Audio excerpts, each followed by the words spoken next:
Hello everybody, welcome back to Denmark 101. Today we just finished graduation week. Now in Denmark you have Gymnasium. Gymnasium is essentially American high school. And then at the completion of Gymnasium you have this week, or I guess you could say this series of weeks, 2-3 weeks, where all of the recent graduates, they have a special day, and it's a super cool tradition. They get their little sailor caps, but I don't mean little derogatively, but there are these usually slightly too small for a lot of the kids' heads, sailor caps that are white, and then they have a colored band that as I understand it signifies all of the different areas of study or specialization and the type of gymnasium they went to. And then you get together with a big group of friends and classmates, and then you have a day where you rent these large military style transport party trucks. So you've got a cabin, and then maybe there's 1 or 2 people sitting up front, and they've usually got access to the horn and some handheld foghorns and stuff like that. And then you've hung up all of these hanging signs and decorations, and have a big sound system.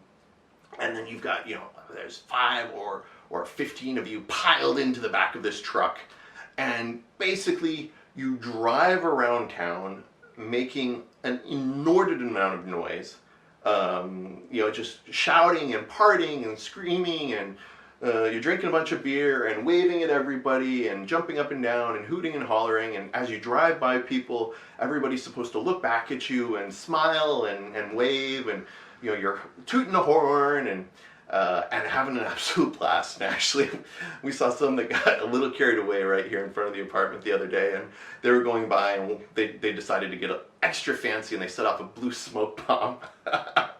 And unfortunate for them, the blue smoke bomb, they set it off in the back, and it was just bellowing smoke into the back. And if you've ever been near one of those, you know that they absolutely reek.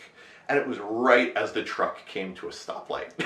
So here they all are in their pristine white caps and outfits, and then they come pulling up and the smoke bellows over them. But anyway, the sentiment is that everybody's super happy and in high spirits, and a super cool kind of connection and celebration of youth and their celebration and graduation.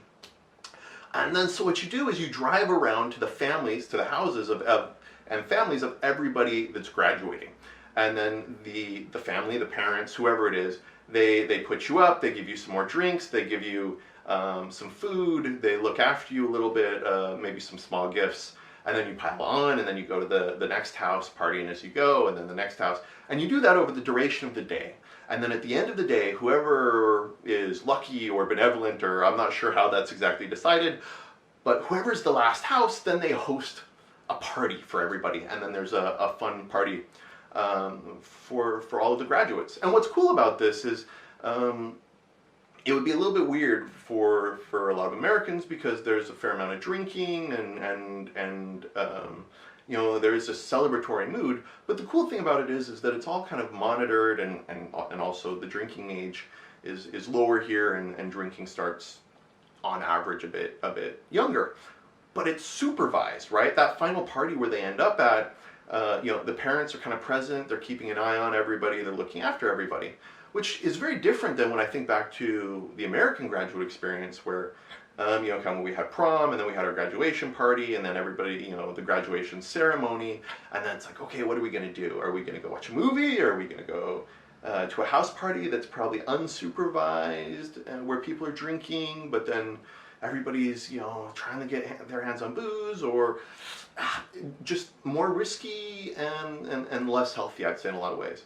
And also just having that public celebration where you're in that car driving around town, it has to add this kind of, I don't know, feeling of closure, right, to the graduation experience. I mean, we took like a car paint and car chalk and would write on each other's cars, congratulations and stuff like that. But that, I don't know, it seemed like a really cool experience. So I'd say of all of the graduation experiences, I think that's one the one that I really kind of miss having. Not the high school one, but the gymnasium one, driving around in the trucks. It seems like an absolute hoot. So that's kind of one of the cool, quirky Danish educational things. I think what I'll also cover is university graduations. but those are very, very different. So that is the scoop behind, especially if you're a tourist and you're visiting Denmark and you see these trucks driving around making an absolute ruckus. That's the scoop behind the story. And let me know what other cool gymnasium graduation rituals and ceremonies there are that I have not covered in this video in a comment below. As always, thank you guys for tuning in, and I'll be back soon.